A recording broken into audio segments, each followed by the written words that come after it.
طالبانو اوسنی حکومت او پر وړاندې مخالفتونه. وروسته بیلګه د پخواني حکومت د یوه جنرال سمیع سادات خبرې دي چې ویلي دي وروسته له روژې د طالبانو پر وړاندې عملي ګامونه پورته کوي او غواړي پخواني پوځیان د طالبانو پر ضد منسجم کړي. که څه هم طالبان وایي چې د ټول هیواد کنټرول په لاس کې لري، خو په دې وروستیو کې ادعاوې کیږي چې د مقاومت جبهې او طالبانو ترمنځ نښتې روانې دي. د ډیرو په باور د پخوانیو پوځي چارواکو دا ډول څرګندونې دا په ډاګه کوي چې د طالبانو پر وړاندې به مقاومت پراخ شي. د طالبانو پر وړاندې پوځي مخالفتونه څومره شدید دي؟ آیا افغانستان به د یوې بلې کورنۍ جګړې شاهد وي؟ پخلاینې خپرونې ته ستړي مشئ. زه زمزمه نیازی یم. د بحث میلمانه مې د پوځي چارو شنونکی سرور نیازی او پخوانی افسر ځلا زازی دي. دواړو ته ښه راغلاست وایم. ښاغلی نیازی، پیل له تاسې کوم. د طالبانو پر وړاندې اوس پوځي مخالفتونه ستاسې په نظر په کومه کچه کې دي؟ مننه. زه هم تاسو ته او ستاسو لیدونکو ته، ستاسو قدرمنو میلمه ته نیکې له سلامونه وړاندې کوم. وګورئ څنګه چې موږ ګورو اوس د طالبانو په وړاندې داسې کوم خاص پوځي مقاومتونه نه لیدل کېږي لکه پخوا چې وو یا د تیر حکومت په وړاندې چې هغه مقاومتونه وو. که موږ د هغې په پرتله وګورو دا مقاومتونه چې یو نیم اوس یو اواز اوچته وي یا یو نیم غلچکی برید کېږي، دا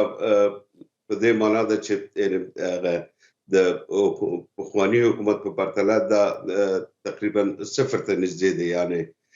هغه حملې یا هغه جګړې چې پخوا د حکومت یا د نظام په وړاندې کېدلې اوس هغسې یو څه شتون نه لري. نو دغه خبرې په څه معنا دي؟ یا دغه د مقاومت په نوم جبهه سې اعلان یې کړی او مخالفت کوي او ځینې وخت د جګړې ریپورټونه هم راځي او دغه د تیر حکومت یو جنرال چې ویلي چې دوی تیاری نیسي، یعنې دغه په کومه کچه کې دي؟ فکر کوئ چې د داسې یو جګړې څرک راښکاري؟ ستاسو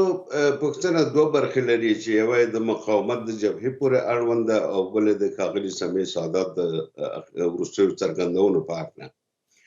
لومړی خو باید ووایم چې د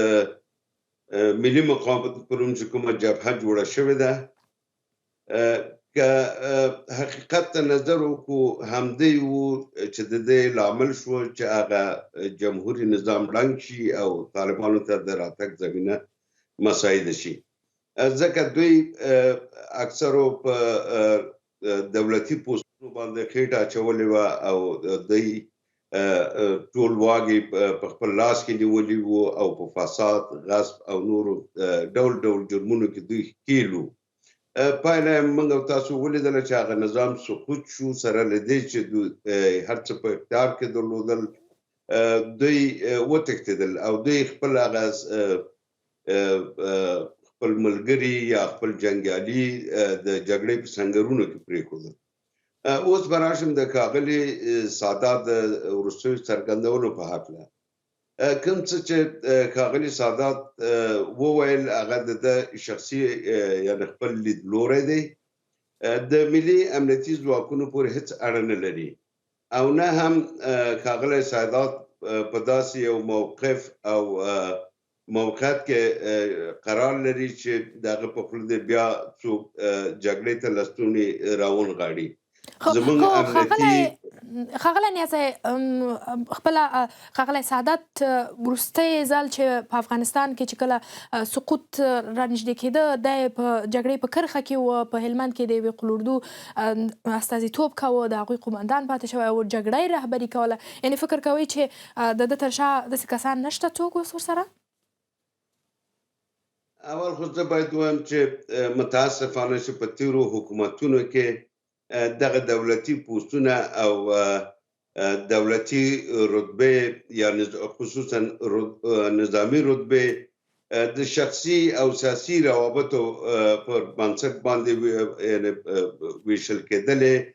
او هغه اصلي کوم مسلکي کسان چې وو، هغه کسان چې د هیواد او خلکو د ژمن وو، صادق وو، هغوی اصلا چا پوښتل هم نه او نه چا په یو فعال ځای کې هغوی ته وظیفه ورکوله. هغوی موږ په امنیتي ځواکونو کې او همداراز په ټول نظام کې ډېر صادق کسان درلودل چې تر آخره پورې هغوی په یعنې غیر فعال پوسټونو کې پاتې شول یا د دندو نه وشړل شول یا په مختلفو بانو د تقاوت په نوم او د نورو نومونو د دندو نه ګوښه شول او هغه کسان چې سیاسي روابط درلودل په فساد کې ککړ وو او په دغه مافیا په حلقه کې شامل وو هغوی رشد وکوه هغوی جنرالان شو هغوی ته لوړ دولتي پوستونه ورکړل شول په دې کې هېڅ ځای د شک دې موضوع ته به هم بیا راسو ښاغلی نیازی موږ سره د موږ بله مېلمنه اغلې زازۍ هم شته ده اغلې زازۍ تاسې څو وخت مخکې اعلان وکړ چې د طالبانو پر خلاف د مقاومت په نوم جبهې سره یو ځای شوئ عملا له دغې جبهې سره یاست کار کوئ په څه کارونو باندې بوخت یاستئ سلامونه نیکې هیلې تاسو ته قدرمنو لیدونکو ته او د تاسو قدرمن مېلمه ته بلې ما علنا اعلان وکړو چې زه جبهې مقاومت ملي سره حمایت کوم او هغوی سره غواړم چې په ګډه سره کار وکړم د طالب په مقابل او بالکل مو بعضې پلانونه بعضې هغه لرو چې زه په هغه مصروفه یم او په هغه کار کوم انشاءالله امیدواره یم چې په ډېر نږدې وخت کې ډېر ښه خبرونه مو تاسې واورو نو هیله ده او مو ټول مصروف یو په همدغه کار کوو مثلا په کومو کارونو باندې دا اوس مهال ناستې لرئ له دغه جبهې له مشرانو سره په کومو کارونو باندې بوخت استئ او دغه د مقاومت بڼه به مو څنګه یعنې که یو څه راته واضح کړئ خب بعضی ولایتونو کې چې اوس فعلا تاسو خبر یوئ دلته جنګونه روان دي د طالب په مقابل دوی مبارزه روانه ده مقاومت کوي وبخوئ مقاومت روان دی اما مو پلان حتی ولایتونو ته ده جلب و جذب زیاتوو غواړو چې هغه کوم نظامیان چې اوس هم افغانستان کې دي او څوک چې بیرون د افغانستان نه دي مو کوشش کوو چې اول جلب و جذب خپل زیات کو او دا مو ته مهمه نه ده چې کوم سمتونه یا کوم ولایتونه مقصد مو روان یو په دغه برنامه کار کوو چې اول خپل ټیم مکمل کو پوره کو ټیم ډیر ستر ټیم جوړ کو او خصوصا اوس فعلا برنامه په همدغه نه دي د کوم ولایتونه چې اوس دوی نه کار روان دي او مبارزه کوي مقاومت کوي دوی د ولایتونه خو په یو حساب ډیر مخته لاړ دي د کومې ولسوالیو کې چې جنګونه دي نو مو ډېر زیات خوشبینه یو کېږي اغلې زازۍ که راته وایي چې رهبري او مشرانې او دغه قومنده له کوم ځای اخلي دغه کسان چې تاسې یادونه وکړه چې هلته جګړه روانه ده خب رهبری معلومه ده مو رهبر احمد مسعود ده چې مو د دوی لاس لاندې کار کوو او دوی د مو رهبری لري که څوک خارج کې دي خارج کې که څوک داخل د افغانستان کې دي ټول مکمل د دوی د طریق نه رهبری کېږي فکر کوئ چې حل لاره همدا جګړه ده دغه خبرې چې تاسې په خپلو منځونو کې کوئ یعنې یوازینۍ حل لاره مو همدا ورته پیدا کړه چې د جګړې په مرسته باید د طالبانو مخالفت وکړئ خو فعلا طالب مو ته هیڅ بله لاره نه ده پرېښې بل اپشن مو ته شته نه چې مو لاړ شو هغه کار وکړو که د مذاکرې خبرې شوې او څه وخت دوی د مذاکرې خبرې هم وکړې هغه خبرې هم ګډې وډې شوې او هیڅ مو د هغه ته ونه رسېدو آخر طالب د مو نه غواړي ومني په هیڅ صورت انده اوس تاسې وکړئ چې څومره نظامیان دوی قتل کړل او څومره ملکي کسان انده اوس افغانستان کې په واره کې چې د عادي وګړي نه هم پوښتنه وکړي دوی د طالب د حکومت بیزار دي طالب هسې کس نه و چې هغوی د ولس په زور راشي هغوی په زور رغلي دي او دا چې دوی په زور رغلي باید په زور پس وباسل شي ښاغلی نیازی همدغه پوښتنه غواړم تاسو سره شریکه کړم چې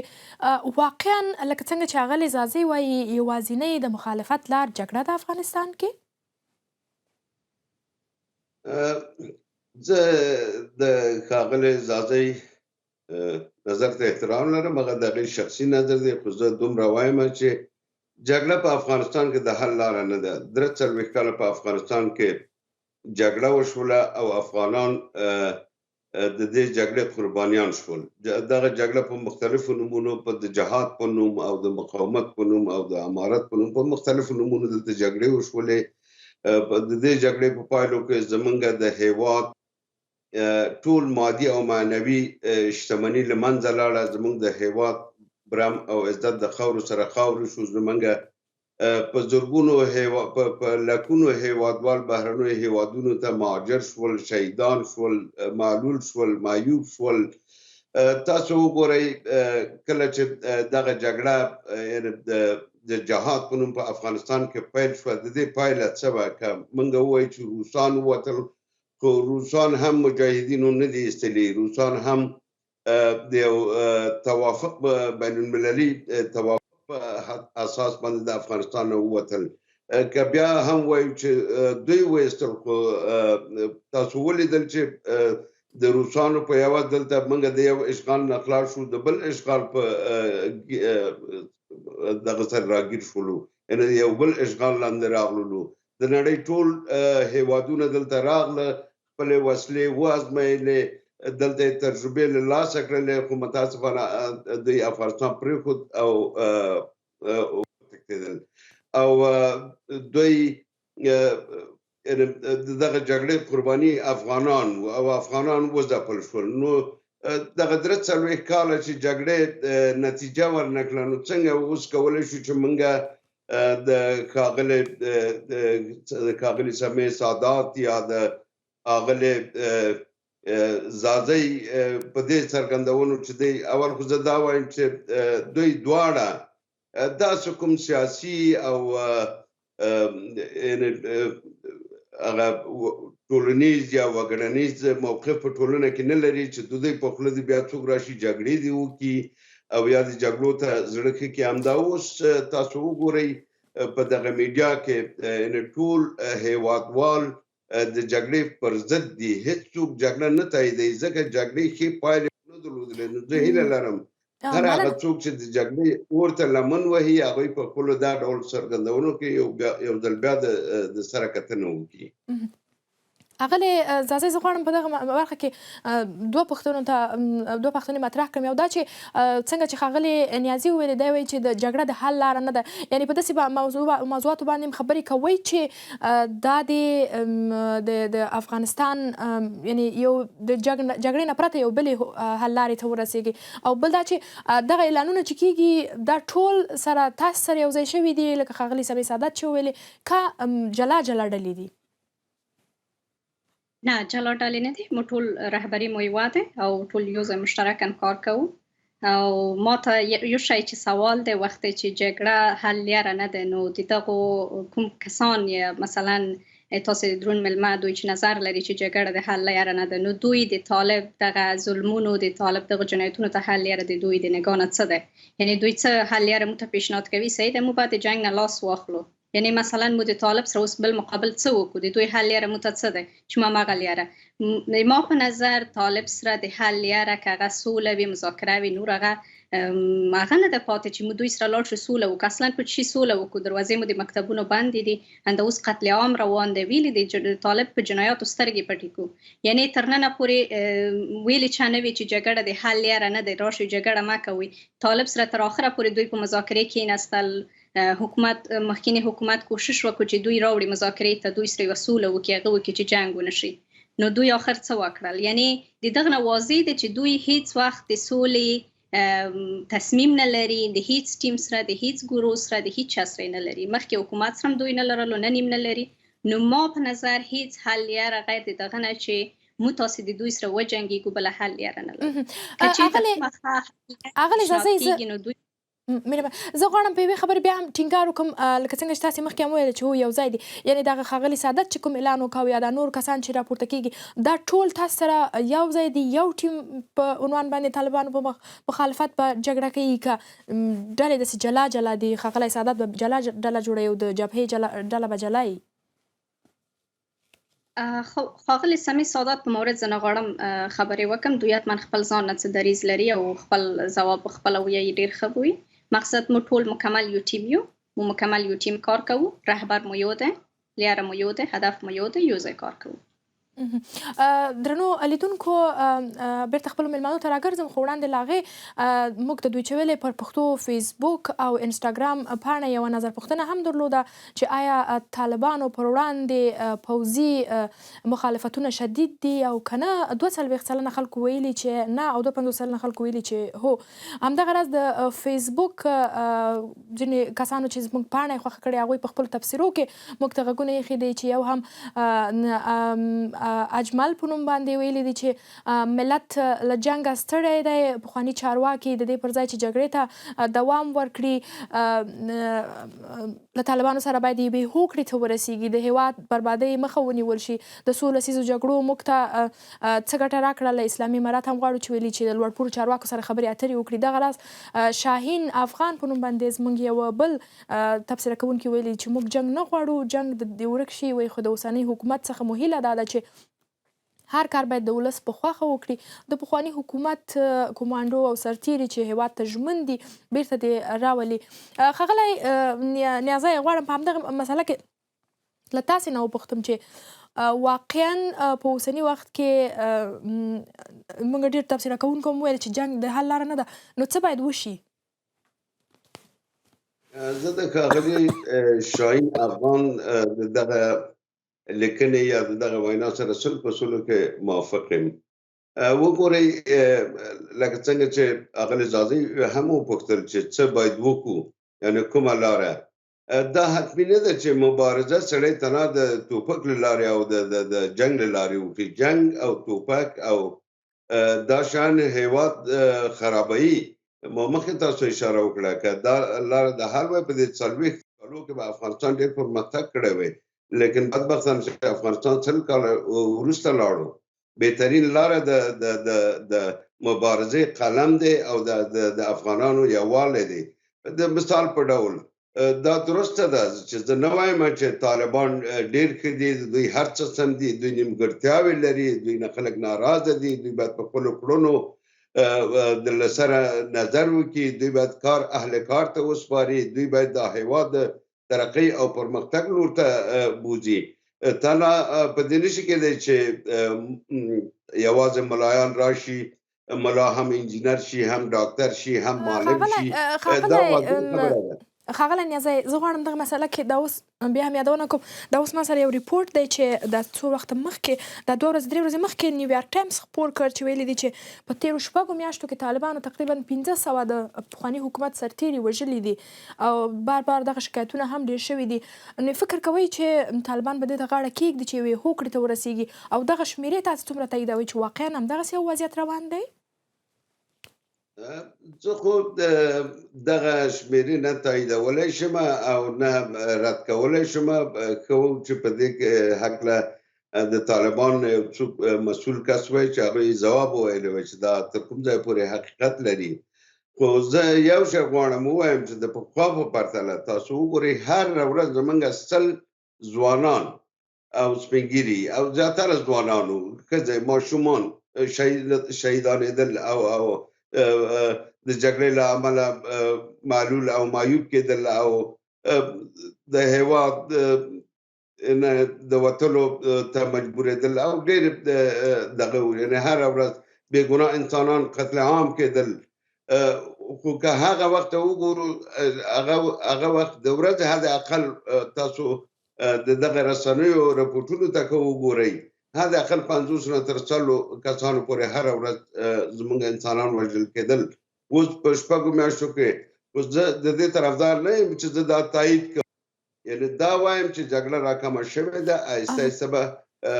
یعنې د خبرو له لارې او د نورو معقولو لارې، که هغه بینالمللي ټولنه ده باید دلته فشار واچوي. نو ستاسې په نظر ښاغلی نیازی څه باید وسي په دغه اوسني وخت کې چې لکه څنګه چې ښاغلی ځاځي وویلې، خلک تر ډېره طالبانو خوشحاله نه دي او پخوانیو کسانو سره چې په حکومت کې وو ښه چلند نه کوي، یعنې څه حل لاره کیدای سي چې جګړه دې نه او ټول د سره یو توافق ته ورسیږي؟ یوازینۍ لاره دا ده چې طالبان هر څه په خپل ولکه کې ونه نیسي، دوی کار اهل کار ته وسپاري. دغه وطن د ټولو افغانانو، که هغه پښتون دی، ازبک دی، هزاره دی، که ترکمن دی، که هر څوک دی، د ټولو مشترک کور دی او ټول د دغه هیواد په وړاندې مسؤلیت لري او برابر مسؤلیت لري. داسې نه دی چې پښتون زیان لري، تاجک کم لري. څوک چې په هیواد کې دی هغه زیان لري، څوک چې بهر دی هغه کم لري. یعنې هر څوک چې افغان دی هغه د خپل خاورې او وطن باندې زړه درد کوي او په دغه ناخوالو باندې هغه دردیږي. نو زه وایم چې طالبان باید په خپلو کړنو کې دوی تغییرات راولي. دوی باید اول خپل مشروعیت ترلاسه کړي، که هغه د لویې جرګې د لارې دی یا د علماو د شورا یا هر لار چې دوی ورته غوره ګڼي یو نو اساسي فکر کوئ چې قانون طالبان باید دغسې یو څه ته غاړه ږدي؟ ستاسې تحلیل څه دی؟ دوی باید د مسایلو ته غاړه کېږدي او که کېنږدي د دوی په وړاندې به نه زه د تنه د جبهې مقاومت یعنې هغوی خپل امتحان ورکړی خو د دې امکانات شته دی چې ولسونه راپورته شي او ولسونه تصمیم ونیسي ولسونه دغه حالت نه ستړي شي ځکه ولس پرمختګ غواړي ولس کار غواړي ولس تعلیم غواړي همدا اوس وګورئ طالبانو د مکتبونو دروازې د نجونو په مخ باندې چې دغه ټولنې د نیمایي نه زیات نفوس تشکیلوي د هغوی په مخ د مکتب دروازې تړلې دي همداشان ښځو ته د کار حق نه ورکول کېږي ډېره مننه کور مو ودان سلامت سې ښاغلی نیازی بیرته تاسو ته راګرځو اغلې زازۍ لکه څنګه چې ښاغلي نیازي وویلې چې جګړه د حل لاره نه ده تاسې پخوا خپله د پولیسو افسر ولیدل مو چې هره ورځ څومره افغانان خپل ژوند له لاسه ورکوي فکر نه کوئ چې د یوې بلې جګړې پیل به بیا هم لویه بیه عام خلک پرې کړي قرباني به عام خلک کړي او بیا به هم وطن یو ګډوډۍ ته رواني؟ زه فکر کوم چې د دې ولس حق ده چې باید هغه ګروه یا هغه تروریستي ګروه چې ارجګه شي او هغوی حکومت او هر څه په لاس کې ونیسي د دوی حق ده چې دوی د دوی په مقابل وجنګېږي حتما که ته غواړې یو څه د تا په خوښې یا د یو څه ته ترلاسه کړې مجبوره یې قرباني ورکړې او دا قرباني حق ده شاید موږ ډېرې قربانۍ ورکړو په دغې لارې کې هغه هم خاص دغې د خاطره چې طالب هېڅ چاته د منلو وړ نه دی او زه غواړم یوه بله موضوع ته هم اشاره وکړم چې کله چې د موږ ښځې راووتلې یعنې افغانې ښځې دوی راووتلې او دوی تظاهرات وکړل طالب هغه چېرته ومنل طالب دوی دستګیر کړل دروازې د مکتبونو بندې څومره هم د اوس مو نظامیان شهیدان ورکړي او څومره د داعش په نوم هره ورځ پښتانه ځوانان په لغمان کې ننګرهار کې د داعش په نوم هره ورځ څومره ځوانان اعدام کېږي په کوم جنایت باید سترګې پټې کړو او نو زه وایم چې نه جګړه نه کوو نو که جګړه وکړي کوی نه کړي نو دا وضعیت به څه رقم تاسې دغه وضعیت سره مقابله کوو مخ ته ځو نو هېڅ حل لاره نشته موږ تاسې مجبوره یو چې آخر حتی زه باور وکړئ چې ما ته بعضې ځوانان د کابل نه مسیج کوي د افغانستان نه ما ته یایي چې خورې مو حداقل غواړو چې به سلا پیدا کړو د طالب په مقابل وجنګېږو چې دومره تنګ راغلي او خلک شکنجه کېږي ورځ په ورځ خلک حتی د ژوند کولو حق نه لري ښځې خو بیخي حذف شوي هېڅ ښځه شته نه اصلا فکر وکړه چې افغانستان کې ښځې مطلق مړې کړي دي نشته ښځې نو هېڅ داسې ګزینه پاتې نه ده چې طالب سره ونه جنګېږي اغلې زازۍ تاسې یا هم د ډلې نور کسان مو په دې وروستیو کې طالبانو سره په تماس کې یاستئ غوښتنې مو ورسره خپلې شریکې کړې دي زه نه غواړم چې په دغې مسئلې وغږېږم دا مسله زه فکر کوم مربوط د موسیقانګوی کېږي هغوی خپله وغږېږي په دغې موضوع بهتره ده نو که چیرې دغسې یو مسله یې فکر نه کوئ چې حل لاره به چې جګړه نه وي او خلک پکې زیان ونه ګوري یو بله لاره پیدا سي چې هم تاسې هغه څه چې غواړئ ترلاسه کوئ او هم چې په افغانستان کې کوم خلک دي یعنې داسې یو بله لاره نشته ده ځکه اوس ښاغلي نیازي ډېر نور لارو ته اشاره وکړه چې کیدای سي په هغې لارې نه سړی اوسي کولی یو ځای ته ورسیږي مثلا څه لیاره باید انتخاب کو مثلا زه د قلم نه من څه رقم استفاده کولی شم ولیکم د ده په مورد آیا دوی سره زه مثلا لاړ شم په یو میز کښېنم دوی سره مذاکره وکړم یعنې زه فکر کوم چې دا اصلا یو خیالي شی دی هېڅ امکان نه لري دوی یوه ښځه نه مني همدا اوس دوی ما مني چې زه لاړ شم دوی سره مذاکره وکړم دوی سره په یوه میز کښېنم او هلته وغږېږم چې لطفا د ما دغه حقونه ومنئ په هېڅ صورت امکان نه لري او زه فکر کوم چې اوس هغه وخت نه ده چې زه قلم ته کښېنم دوی کوم قلمي نفر راوړی دوی په کوم بست کې مقرر کړی یا کوم ځای کې مقرر کړی چې نن زه توقع ولرم چې زه د قلم مبارزه دوی سره وکړم او دوی سره کښېنم او دوی نه وغواړم چې لطفا د ما د قلم هغه وساتئ نو زه فکر نه کوم هغه وخت نه دی مجبوره یو چې سلا واخلو نور خلکو ته چاره پاتې نه دی اصلا باید څه وکړو هېڅ لاره نشته ښاغلی نیازی لکه څنګه چې ښاغلی ځاځی وویلې موږ له څو نورو کسانو سره هم په همدې باندې بحث درلودلی دی، موږ په مختلفو پاڼو باندې په دې باندې بحث کړی ده. تر ډېره هغه ځوانان چې پخوا له حکومت سره کار کوو هغوی په همدې نظر دي چې باید د طالب په وړاندې جګړه وسي او ورځ تر بلې هغه د شکنجو کیسې کوي. هغه په افغانستان کې چې کوم وضعیت روان دی یوازې دا چې یو خو دا ده چې خلک تیر حکومت د ځواکونو د شکنجې خبره کیږي او لږه ډېره سوې اقتصاد ورځ تر بلې هلته خرابېږي. یعنې فکر کوئ چې یو وخت دغسې راځي چې خلک د خپله راپورته سي د طالبانو پر وړاندې؟ مخکې دې نه زه غواړم د ښاغلي ځاځی د څرګندونو په هکله او دې نه یو پوښتنه وکړم چې زه ښاغلي ځاځی ته دا وایم یا ښاغلي سمیع سادات ته کله چې ټول نظام د دوی په اختیار کې وو هغه پرمختللې وسلې او نور تخنیکي لوجستیکي او مالي تجهیزات او امکانات چې د دوی په لاس کې وو دوی ونه شو کړی. د دوی تاسو وګورئ د افغانستان وروستنی د دفاع وزیر ښاغلی بسم الله محمدي د همدې مقاومت د جبهې غړی وو او اوس هم دی. دوی په خپل سرتیري په سنګرونو کې پرېښودل او وتښتېدل. څنګه به بیا هغه پخواني نظامیان په دوی باور وکړي او څنګه به بیا هغوی جګړې ته زړه ښه کړي؟ په کوم باور، په کوم اعتماد او په کومو امکاناتو؟ دوی سره ټول امکانات وو او اوس چې دوی ټول خلص الله شوي دي او ټول څه زما او د ښاغلي ځاځی په شان بهر ملکونو ته تښتېدلي دي او څه په افغانستان کې پټ دي، څه ګاونډیو هیوادو ته تللي دي او څه مثلا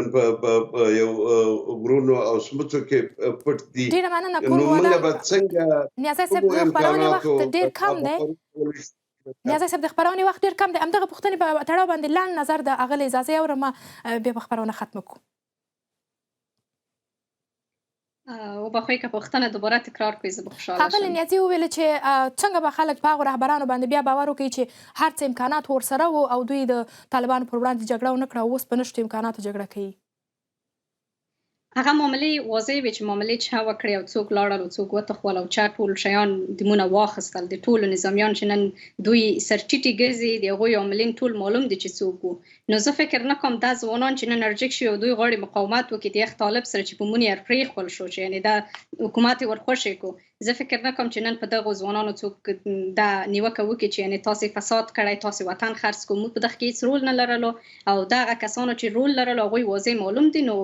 بهتره دا ده چې خبره بل طرف ته یو نسو. مو هغه ځوانان یو چې شاید ډېر لږ وخت مو کار کړی وي، اما بهتره ده دا خبره د هغو کسانو نه وپوښتل شي چې هغوی نه تښولي دي او ټول شیان یې پرېښول او ډېر زیات شیان یې ځان سره یوړل. ډېره مننه. کور مو ودان. له خپلو دواړو میلمنو ښاغلي ځاځی او ښاغلي نیازي څخه نړۍ مننه او درنو لیدونکو له تاسې هم مننه چې تر دې دمه مو د پخلاینې خپرونه تعقیب کړه راسره. تاسې کولی شئ زموږ دا خپرونه او د دوی چولې ډېرې نورې خپرونې د پښتو پاڼې په فیسبوک پاڼې، ویبسایټ، یوټیوب او انسټاګرام باندې وګورئ. خپل نظرونه له موږ سره شریک کړئ. تر بلې خپرونې مو په الله سپارم. ښه وخت.